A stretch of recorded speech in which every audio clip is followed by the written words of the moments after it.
Good afternoon दोस्तों। My self Aman Kumar. आप सभी जानते हैं मेरे बारे में, है ना। आपका सेल एजुकेशन में हार्दिक स्वागत है ना। छात्रों, आप सभी जानते हैं कल 5 सितंबर जो आप शिक्षक दिवस के रूप में इसे जानते हैं और आप मनाते भी हैं, है ना। तो निश्चित तौर पर यह क्या है, क्यों मनाते हैं, आप सभी जानते हैं, क्योंकि आप सभी, मैं महसूस करता हूं कि अनुभवी हैं, है ना।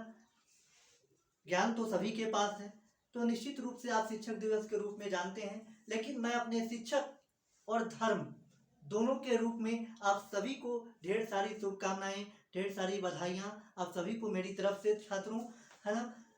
तो शिक्षक और गुरु, शिक्षक वो है जो शिक्षा को प्रदान करते हैं, है ना, अनुशासन भी सिखाते हैं। लेकिन गुरु जो है वह तीनों रूप का समागम होता है। शिक्षा, संस्कार, अनुशासन और जीवन को सदमार्ग पर चलने की, आप कैसे सदमार्ग को पहचानेंगे, आप कैसे सही रास्ता ढूंढेंगे, आप कैसे सही मार्ग प्रशस्त करेंगे, है ना। यह सभी आप कैसे अपने जीवन को सही रास्ते पर ले जाएंगे, आप कैसे अपने लक्ष्य को प्राप्त करेंगे, ये सभी आपको गुरु के माध्यम से मिलती है दोस्तों। तो निश्चित तौर पर इसमें कोई संदेह नहीं है छात्रों, गुरु का आज के परिवेश में, हमारे जीवन में काफी महत्व है ना। बिना शिक्षक, बिना गुरु के आप जीवन को सार्थक नहीं बना सकते हैं, आप लक्ष्य की प्राप्ति नहीं कर सकते हैं, कितना भी आपको नॉलेज क्यों ना हो जाए, है कि नहीं। लेकिन क्या है छात्रों कि आपको अनुशासन का होना बहुत जरूरी है, आपके पास ज्ञान तो होना बहुत ही जरूरी है, लेकिन उसके साथ साथ धर्म का भी आपको नॉलेज होना जरूरी है ना।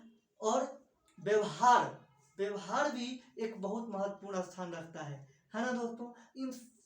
इस सभी प्रकार के जो चीजें हैं जब आपके शरीर में उपस्थित रहती है, विराजमान रहती है, तब जाकर के आप जीवन को सफल बना पाने में, है ना, सार्थक सिद्ध हो पाते हैं, है ना। अब क्या है दोस्तों, तो चलिए, निश्चित रूप से आप सभी अनुभवी हैं, मुझे पूर्ण विश्वास है कि आप शिक्षक, गुरु, माता पिता सभी का सम्मान करते होंगे, करना भी चाहिए, है ना, तभी आप जीवन में सफल हो पाएंगे। तो चलिए दोस्तों, आपका फिर से सेल एजुकेशन में हार्दिक स्वागत है। और आज की लाइव कक्षाओं में मैं आपको क्लास 10th की मेंसुरेशन की टॉपिक चल रही थी, जिसका नाम है सर्कल। सर्कल को हिंदी में वृत्त बोलते हैं, आप सभी जानते हैं, है ना। तो आज हमारा टॉपिक है वह है सेक्टर एंड सेगमेंट। मैं सर्कल के बेसिक कॉन्सेप्ट के बारे में, कुछ बेसिक डेफिनेशंस के बारे में, कुछ बेसिक फार्मूला के बारे में, आप कुछ इंपॉर्टेंट टर्म्स जो आते हैं सर्कल से रिलेटेड, वो मैंने आपको पिछली लाइव कक्षाओं में बताया था। उसका वीडियो भी अपलोड हो गया है दोस्तों, आप उसे खोलकर देखें।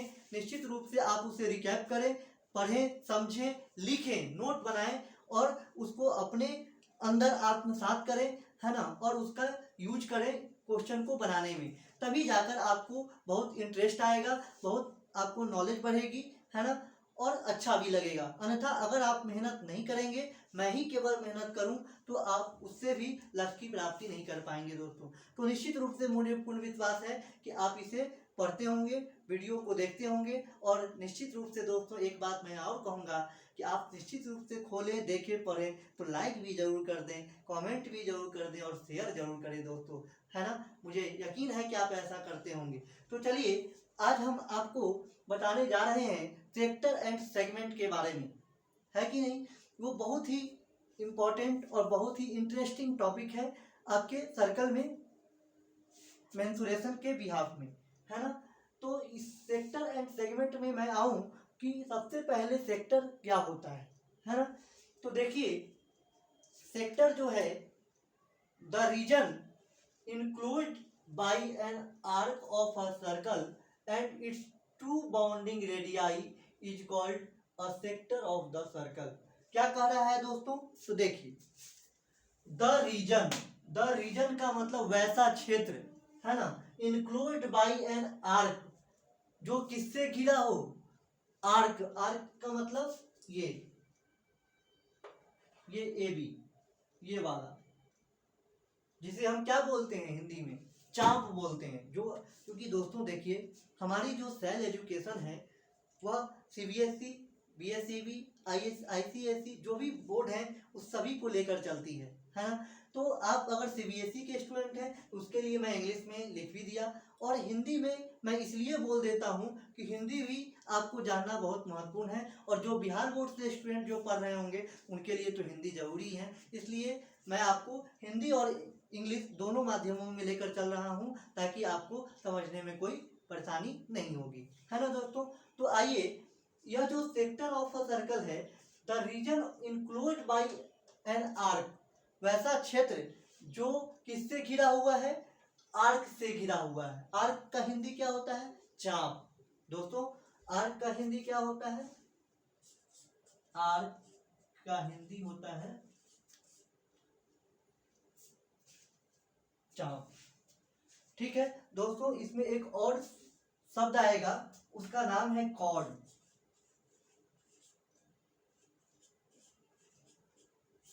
कॉर्ड का मतलब होता है जीवा, है ना। तो सेक्टर किसे कहेंगे, तो सेक्टर कहेंगे, एक्चुअली सेक्टर जो है, सेक्टर का हिंदी होता है त्रिज्यखंड। क्या होता है, त्रिज्यखंड।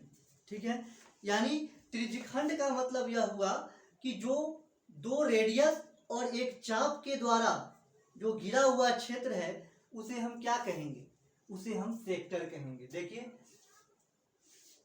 The region enclosed by an arc of a circle and its two bounding radii, दो त्रिज्याओं से घिरा हुआ और उसके साथ एक चाप भी इंक्लूड है। इन तीनों चीजों से घिरा हुआ जो क्षेत्र है वह क्या कहलाता है, यानी इन तीनों का मतलब दो रेडियस, तो दो रेडियस का मतलब तो एक ही हो गया, एक रेडियस, और एक कौन हो गया, आर्क, है ना। तो रेडियस और आर्क के द्वारा जो घिरा हुआ क्षेत्र है वह क्या कहलाता है, वह हमारा सेक्टर कहलाता है। किसका सेक्टर, सर्कल का सेक्टर कहलाता है, वृत्त का सेक्टर कहलाता है कि नहीं। तो यह जो है सेक्टर ऑफ अ सर्कल जो है वह वृत्त के लिए किसका काम करेगा, त्रिज्यखंड का काम करेगा, है कि नहीं। तो सेक्टर को हिंदी में क्या बोलते हैं छात्रों, त्रिज्यखंड बोलते हैं, है ना। तो देखिए यहाँ पर अगर हम फिगर की बात करें तो फिगर भी यहाँ पर दर्शाया गया है। यह क्या है दोस्तों, सर्कल है, जिसको हम किससे डिनोट करते हैं, सी से। अगर पूरा लिखना है तो पूरा लिख दीजिए, कोई दिक्कत नहीं है कि नहीं। अब क्या है दोस्तों, इसको हम डिनोट किससे करते हैं, मैंने आपको पहली कक्षाओं में बताया था, इसको हम डिनोट करते हैं सी, ओ और आर अंदर लिखते हैं। इसका मतलब हो गया कि सर्कल है जिसका सेंटर क्या है, ओ है, और रेडियस क्या है, स्मॉल आर है ना।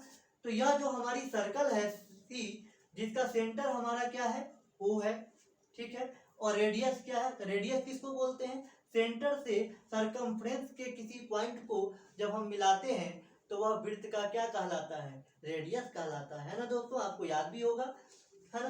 तो यह जो हमारी सेंटर ओ है, सेंटर ओ से सरकमफ्रेंस पे हम जब हम लाइन ड्रॉ करते हैं तो वह क्या कहलाता है, रेडियस कहलाता है। तो इस त्रिज्यखंड के लिए हमें कितनी रेडियस की जरूरत होती है, दो, है ना। तो देखिए, इस सेंटर ओ से एक पॉइंट सरकमफ्रेंस पर हमने ए लिया, और इसी सेंटर ओ से एक पॉइंट हमने सरकमफ्रेंस पर बी लिया, और इसी सेंटर ओ से ए पर और एक बार बी पर हम एक लाइन ड्रॉ करते हैं, तो इसे क्या कहते हैं, रेडियस बोलते हैं। तो यह भी रेडियस होगा, तो यह भी रेडियस होगा, है ना। तो यह दोनों क्या है, हमारा रेडियस है, और यह क्या है, ये वाला हमारा है आर्क, है ना।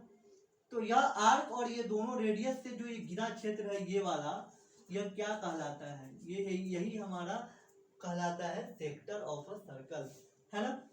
अब क्या है, देखिए, अगर इसके नेमिंग की बात करें, नाम, अगर इसके नामकरण की बात करें तो कैसे बोलेंगे। तो देखिए, कौन कौन सा एरिया इससे घिरा हुआ है, ओ से बढ़ेंगे आगे की ओर, कहाँ गए, ए की तरफ, और ए से फिर हम कहाँ की तरफ गए, मान के चलिए एक पॉइंट यहाँ बीच में हमने ले लिया है सी, और सी से फिर कहाँ के गए, बी पर गए, और बी से फिर हम पुनः उसी पॉइंट पर गए जहां से हम चले थे। तो फिर हम बी से कहाँ चले गए, फिर पुनः हम ओ पॉइंट पर चले गए, और इस तरह से हमारा यह क्या हुआ, एक क्लोज एरिया बन गया, है ना। और क्लोज एरिया बनने से यह जो हमारा क्षेत्र है वह क्या कहलाएगा, ओ ए सी बी ओ, यह पूरा ओ ए सी बी ओ जो है यह क्या कहलाएगा, हमारा सेक्टर ऑफ अ सर्कल कहलाएगा, है ना दोस्तों। तो आप समझ गए होंगे, कोई दिक्कत तो नहीं, है ना। मुझे पूर्ण विश्वास है कि आप समझ गए होंगे, है ना, कोई दिक्कत तो नहीं। अगर दिक्कत होगा तो आप कमेंट में जरूर करेंगे, मैं वहां पर आपको पुनः अगली जो हमारी लाइव कक्षाएं आयोजित होगी उसमें मैं आपको पुनः उस पर चर्चा कर दूंगा, पुनः आपको समझा दूंगा, है ना, और आपको कोई दिक्कत नहीं होगी, कोई परेशानी नहीं होगी, बिल्कुल। तो आइए हम आपको फिर से यहाँ पर चर्चा करने जा रहे हैं इसके आगे इसी सेक्टर में ही। वह दूसरा पॉइंट क्या कह रहा है कि the arc a b is a minor arc then OACBO is called the minor sector, है ना। जब और the remaining part of the circle is called major sector of the circle, है ना। तो क्या है, ये वाला, ये जो हमारा ए बी है, ठीक है, ये वाला ए बी और ये वाला एरिया जो है वह आएगा किसमें, ये वाला एरिया आएगा माइनर सेक्टर में, ठीक है, ये वाला, ठीक है। और इसके बाद जो ये वाला जो क्षेत्र बचता है, यानी रेडियस, देखिए क्योंकि ये भी इस पॉइंट से इधर जब जाएंगे तो ये भी तो एक प्रकार का आर्क ही है, अंतर है कि बड़ी आर्क है ना। तो ये इस पॉइंट से जब हम पीछे की ओर जाएंगे तो यह भी हमारी आर्क ही है, और ये जो है हमारा सेंटर ओ से ए और सेंटर ओ से बी, ये भी हमारी रेडियस ही है। तो इस रेडियस, दोनों रेडियस और इसके पीछे वाली जो आर्क है ना, तो जब हम इसके पीछे वाली आर्क की तरफ मूव करेंगे और इस रेडियस को भी शामिल करेंगे तो यह हमारी जो सेक्टर या हमारी जो एरिया जो बन रही है ऊपर वाला, वह हमारा कौन सा सेक्टर कहलाएगा, मेजर सेक्टर कहलाएगा। जिसका एरिया बड़ा वह मेजर और जिसका एरिया छोटा वह माइनर, ये तो आप जानते ही होंगे, है ना। तो छोटी वाली जो आर्क और रेडियस से जो घिरी हुई क्षेत्र है उसे माइनर सेक्टर कहेंगे, और रेडियस और उसके पीछे वाली जो आर्क से जो घिरी हुई जो हमारी एरिया है, क्लोज एरिया, उसे हम मेजर सेक्टर कहेंगे, है ना। तो चलिए आप निश्चित रूप से समझ गए होंगे, बिल्कुल। अब देखिए, अब क्या है कि अब हम सेगमेंट की बात करते हैं। तो सेगमेंट क्या होता है, सेगमेंट का मतलब होता है सर्कल के क्षेत्र में, सेगमेंट का मतलब होता है वृत्तखंड। क्या होता है, वृत्तखंड, ठीक है। तो वृत्तखंड किसे कहेंगे, है ना। तो आइए जानते हैं दोस्तों। तो वृत्तखंड जो है हमारी वह क्या होती है, तो देखिए, a segment of a circle is the region bounded by an arc and a chord including the arc and the chord is called segment, है ना। एक बार फिर से मैं बोल रहा हूं, क्या है, a segment of a circle is the region bounded by an arc and a chord including the arc and the chord is called segment, है ना। यानी सेगमेंट जो है हमारी सर्कल का वह वैसा क्षेत्र होता है, वैसा रीजन होता है जो किससे घिरा हुआ होता है, हमारी सर्कल की आर्क और हमारी सर्कल की कॉर्ड से वह एरिया घिरी हुई होती है। और जब हमारी आर्क और जब हमारी कॉर्ड से जो एरिया हमारी घिरी होती है ना, तो वैसी स्थिति में दोनों इंक्लूड करना पड़ेगा, कौन कौन, आर्क एंड कॉर्ड, कौन कौन। तो देखिए यहाँ पर आर्क और दूसरा हमारे क्या है, कॉर्ड। तो आर्क और कॉर्ड से जो घिरा हुआ क्षेत्र है वह हमारा क्या कहलाता है, सेगमेंट कहलाता है ना दोस्तों। देखिए यह क्या है, यह मान के चलिए ए है, यह मान के चलिए बी है। तो यह जो हमारी ए बी है यह कॉर्ड कहलाती है ना। यह हमारी क्या है, कॉर्ड, कॉर्ड, और ये हमारी क्या है, आर्क, आपको बताए हैं। तो ये जो हमारी कॉर्ड है और ये जो हमारी आर्क है, इस दोनों को जब हम आपस में मिलाएंगे तो निश्चित रूप से एक हमारा क्षेत्र बनेगा, है ना। और जो यह क्लोज जो एरिया बन रहा है उसको हम क्या बोलेंगे, इसको हम बोलेंगे सेगमेंट, है ना। तो अब यह बात अलग है कि यह कौन सेगमेंट कहलाएगा, ये बात अलग है। सेगमेंट भी दो तरह का, एक माइनर सेगमेंट और एक मेजर सेगमेंट। तो माइनर किसे कहेंगे, माइनर सेगमेंट उसे कहेंगे कि आर्क और कॉर्ड से जो घिरा हुआ जो क्षेत्र होता है, यदि उसका एरिया छोटा है और यदि वह एरिया क्या है, कम एरिया वाला जो हमारा जो आर्क और कॉर्ड से जो घिरा हुआ क्षेत्र है वह हमारा माइनर सेगमेंट कहलाएगा। और यह भी तो हमारा आर्क ही है, अंतर है कि यह मेजर आर्क है। तो मेजर आर्क और कॉर्ड से जो घिरा हुआ क्षेत्र है वह क्या कहलाएगा, तो यह जो हमारा क्षेत्र है यह मेजर सेगमेंट कहलाएगा और ये वाला हमारा क्या कहलाएगा, माइनर सेगमेंट कहलाएगा, है ना दोस्तों। आप समझ गए होंगे, ठीक है। तो यह हमारा सेक्टर और सेगमेंट आपका यहाँ पर खत्म हो रहा है ना। तो क्या सीखे आप, सीखे आप यही कि सेक्टर जो होता है वह हमारा किससे घिरा हुआ क्षेत्र होता है। तो आप याद रखेंगे कि हमारी सेक्टर जो है सर्कल की वह रेडियस और आर्क से घिरी हुई होती है, ठीक है। तब जो हमारा क्लोज एरिया बनता है वह सेक्टर कहलाता है ना। अब क्या है, अब पूछेगा कि हमारी सेक्टर जो बनती है सर्कल में उसमें कितनी रेडियस को हम आपस में मिलाते हैं तब हमारा सेक्टर बनता है। तो हमारी सर्कल में सेक्टर को बनाने के लिए हम 2 रेडियस का इस्तेमाल करते हैं। और आर्क की बात करें तो आर्क हमारी एक होती है ना। तो 2 रेडियस और हमारी जब एक आर्क है, इस दोनों को जब हम आपस में मिलाएंगे तो हमारा क्या बनेगा दोस्तों, सेक्टर बनेगा, है ना। और सेगमेंट किसे कब बनेगा, तो सेगमेंट जब हमारा यह जो हमारी आर्क है और यह हमारा क्या है, कॉर्ड। देखिए मैं यहाँ लिख दिया, कॉर्ड को क्या बोलते हैं, जीवा, और आर्क को क्या बोलते हैं, चाप।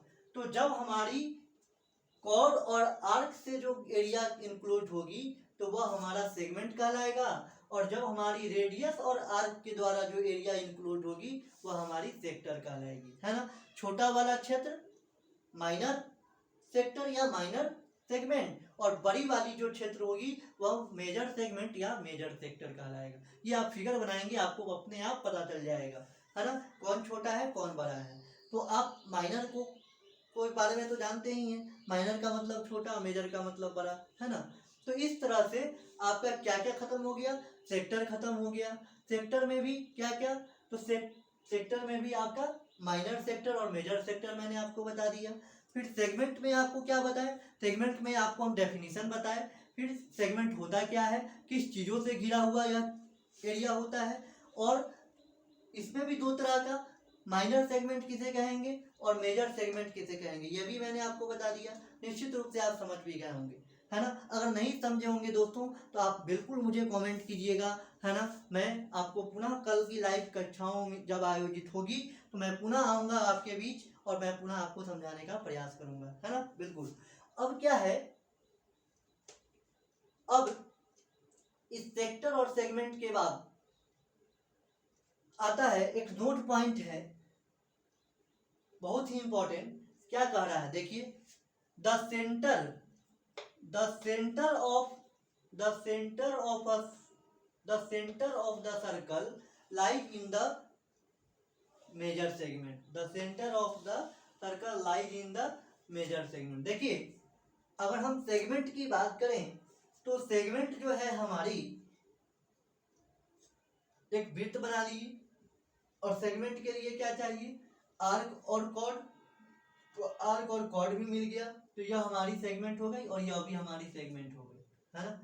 अब इस सेगमेंट में यदि हम सर्कल के सेंटर की बात करें तो सेगमेंट के बिहाफ में जब हमारी सेंटर जो होती है सर्कल की वह किस में लाई करती है, देखिए, माइनर सेगमेंट में है नहीं, यह कहाँ है, यह हमारी सेंटर जो वो है वह लाई करती है किस में, वह हमारी सेंटर जो लाई करती है वह मेजर सेगमेंट में करती है। किस में करती है? मेजर सेगमेंट में करती है। तो इसे याद रखेंगे ये बात, है ना। अब क्या है दोस्तों, यह तो हो गया कि हमारी सर्कल की जो सेंटर है वह सेगमेंट के रेस्पेक्ट में कहाँ लाई करती है? तो मेजर वाली एरिया में, जो इसकी एरिया बड़ी है, यानी मेजर सेगमेंट में लाई करती है। ठीक है। अब इसके बाद एक छोटा सा टर्म है, वह क्या है? क्वाड्रेंट। क्वाड्रेंट का भी अहम स्थान है ना। तो क्वाड्रेंट किसे कहेंगे? तो क्या कह रहा है, देखिए, 1/4 of a circular disc is called a quadrant, है ना। देखिए यह क्या है? यह गोल है, यह एक प्रकार का सर्कुलर डिस्क है। जैसे आप सीडी डीवीडी का जो कैसेट देखते हैं वह गोल होता है ना। तो गोल है और वह डिस्क है ना। और कैसा आकृति है? गोल आकृति है। तो वह सीडी और डीवीडी का जो आप कैसेट देखते हैं, तो वह जो आकृति, जो कैसेट आप डीवीडी में घुसाते हैं, तो वह कैसी आकृति होती है? सर्कल की जैसी होती है।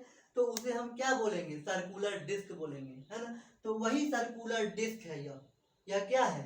सर्कुलर डिस्क बोलेंगे, है ना। और इसी सर्कुलर डिस्क में जब इसको हम क्या करेंगे? हॉरिजॉन्टली और वर्टिकली जब हम लाइन ड्रॉ करेंगे तो क्या वो खाना बन जाएगा? 4 छोटा छोटा खाना बन जाएगा, पार्ट बन जाएगा, है ना। तो यह पार्ट 1, पार्ट 2, पार्ट 3, पार्ट 4, है ना। तो हॉरिजॉन्टली और वर्टिकली जब आप लाइन ड्रॉ करते हैं तो किसका निर्माण होता है? क्वाड्रेंट का निर्माण होता है ना। तो देखिए, जब आप वर्टिकली और हॉरिजॉन्टली जब किसी सर्कुलर डिस्क में आप लाइन ड्रॉ किए हैं तो वहां पर क्वाड्रेंट बनता है। ठीक है। तो क्वाड्रेंट में 4 भाग होते हैं, पार्ट 1, पार्ट 2, पार्ट 3, पार्ट 4। और एक क्वाड्रेंट की अगर हम बात करें तो यह जो हमारी एक क्वाड्रेंट है ये वाली, इसका एंगल कितना होता है? प्रत्येक एंगल जो होता है ये प्रत्येक एंगल, हर क्वाड्रेंट की प्रत्येक एंगल जो है वह 90 डिग्री होती है ना। The angle of each quadrant is कितना? 90 डिग्री। ठीक है। और देखिए यह 90, यह 90, यह 90, यह 90, अगर यह चारों को अगर आपस में मिला दें तो टोटल कितना एंगल का निर्माण होता है? 360। और आपको पता है कि जब हम 1 रिवॉल्यूशन को पूरा करते हैं, जब हमारी घड़ी 1 रिवॉल्यूशन को पूरा करती है तो कितने डिग्री का कोण बनाती है? 360 डिग्री का कोण बनाती है, आप जानते भी हैं, है ना। तो यहाँ देखिए, यह 90, यह 90, यह 90 और यह 90, इस चारों 90 को जब हम आपस में मिलाएंगे तो ये चारों एंगल मिलकर के हमें कितना डिग्री दे देगा? 360 डिग्री, है ना। तो इसलिए स्वाभाविक है कि जब हम एक क्वाड्रेंट की बात करेंगे तो इसमें कै गो खाना है, कै गो पार्ट है? 4। तो इस 4 पार्ट में है, तो अगर हम ईच क्वाड्रेंट की बात कर रहे हैं तो 360 में कितना से भाग देंगे? 4 से। तो देखिए काट के कितना आ गया? 90 डिग्री, है ना दोस्तों। तो 90 डिग्री आ गया। इसलिए अगर हम ईच क्वाड्रेंट की बात करें तो वहां पर हमारा एंगल का जो फॉर्मेशन होता है वह कितना होता है? 90 डिग्री होता है। ठीक है दोस्तों। तो आपको आज की कक्षाएं अच्छी लगी होगी, निश्चित रूप से इंटरेस्टिंग थी, है ना। और आपके लिए बहुत उपयोगी भी है। और हम आगे देखेंगे अब इसके फार्मूला के बारे में, है ना। और तब इस पर कुछ बेस्ट क्वेश्चन की भी हम चर्चा करेंगे, है ना। तो फिलहाल आज के लिए इतना ही। सेल एजुकेशन में आप सभी बने रहें, लाइव कक्षाओं में निश्चित रूप से उपस्थित हों, लाइक करें, कमेंट करें, शेयर करें। और प्रतिदिन आपका कर्तव्य है कि हर नए स्टूडेंट को बताएं और अपने लाइव कक्षाओं से उसे जोड़ें, और ताकि उसे भी शिक्षा मिल सके और ताकि उसका भी जीवन सफल हो सके और आप साथ साथ आपका भी जीवन सफल हो। इसी के साथ मैं आपकी आज की कक्षाओं को विराम देता हूँ। चलिए, धन्यवाद।